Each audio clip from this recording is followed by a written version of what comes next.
રાજ્યસભામાં સમાજવાદી પાર્ટીના સાંસદ રામજીલાલ સુમને રાણા સાંઘા વિરુદ્ધ ટિપ્પણી કરતા જેના વિરોધમાં આણંદ ખાતે કરણી સેનાએ ગણેશ ચોકડી પર ચક્કાજામ કરી સૂત્રોચ્ચારો કરી વિરોધ પ્રદર્શન કર્યું હતું, જેથી પોલીસ દ્વારા કરણી સેનાના પ્રદેશ અધ્યક્ષ સહિત કાર્યકરોની અટકાયત કરવામાં આવી હતી।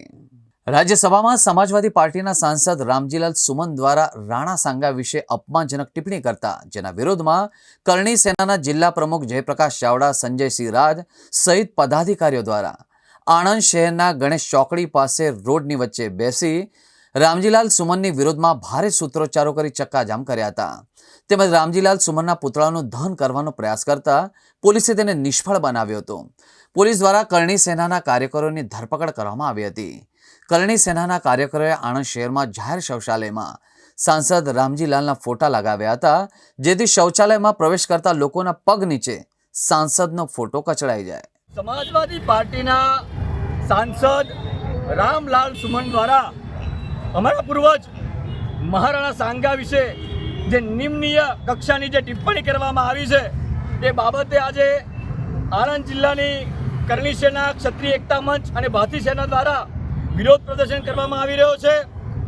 अने आप थकी एक मैसेज पण करवो छे के रामलाल सुमन ने खबर पड़े कि भाई आ राजपूत समाज छे અને આ રાજપૂત સમાજે પાડિયા બન્યા, આ દેશ માટે બલિદાન આપ્યા, ત્યારે આ દેશની સંસ્કૃતિ બચી છે એ રાણા સાંઘા છે, જેમણે પશ્ચિમ રાજ્યની અંદર આખું હિન્દુ સામ્રાજ્યની સ્થાપના કરી અને ત્યારે આખો હિન્દુ સમાજ બચ્યો અને એટલા માટે એમને હિન્દુ પથનો પણ એમને સન્માનિત કરવામાં આવ્યા હતા। અને રાણા સાંઘા વિશે તમે આવું બોલો છો, સાંસદ થઈને તમારી ભાષા છે શોભા નથી દેતી। અને ગઈકાલે આપણે દિલ્હીમાં જોઈ લીધું કે કરણી સેનાની શું તાકાત છે અને રાજપૂતોની શું તાકાત છે। ક્ષત્રિય કરણી સેના આણંદ જિલ્લા પ્રમુખ છું અને આજનો કાર્યક્રમ એવો છે કે આ ક્ષત્રિય સમાજને આ લોકો શું સમજે છે। આ દરેક રાજકારણવાળા આજે ગુજરાતના પુરુષોત્તમ રૂપાલા બોલ્યા હતા મારી દીકરી માટે, આજે આગ્રામાંથી આજે સાંસદ બોલ્યા છે। આ બધું શું છે? હવે સાખી લેવામાં નહીં આવે, હવે બધાનો જવાબ મળશે। હવે 100% વિરોધ થશે। અમારે વ્યક્તિગત વિરોધ કરવાનો છે એટલે કરવાનો છે, એ ચાહે ગમે તે પાર્ટી હોય। ક્ષત્રિય સમાજને હવે જે પણ નામ દેશે એને છોડવામાં નહીં આવે, નહીં આવે ને નહીં આવે। गुजरात प्रदेश अध्यक्ष क्षत्रिय करणी सेना राष्ट्रीय उपाध्यक्ष।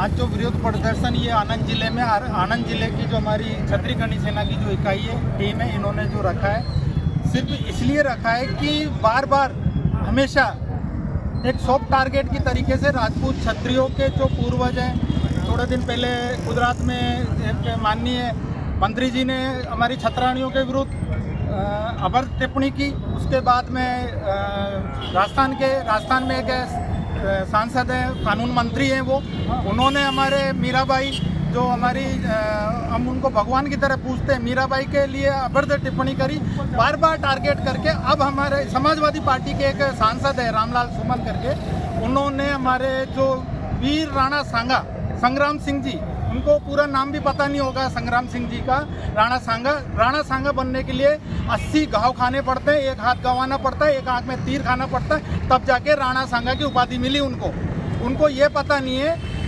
वो बोलते गद्दार, हर बार कोई भी कुछ भी कह के ये बाकी जो समाज को, मैं समाज से नहीं, हमारा व्यक्तिगत विरोध है, किसी समाज के को विरोध नहीं कर रहे हम। जो समाजवादी पार्टी का जो सांसद है, राज्यसभा सांसद रामलाल सुमन, वो जब तक घुटनों पे नहीं आएगा तब तक ये विरोध प्रदर्शन पूरे हिंदुस्तान में जारी रहेंगे और इसी तरीके से रहेंगे। और 12 तारीख को हम बहुत बड़ा आंदोलन आगरा में उसी के घर पे वापस हम पहुँच रहे हैं, दोबारा करने जा रहे हैं 12 तारीख को बहुत बड़ा आंदोलन, विरोध प्रदर्शन, और उसको घुटनों पर लाकर छोड़ेंगे जब तक माफी नहीं मांगेगा।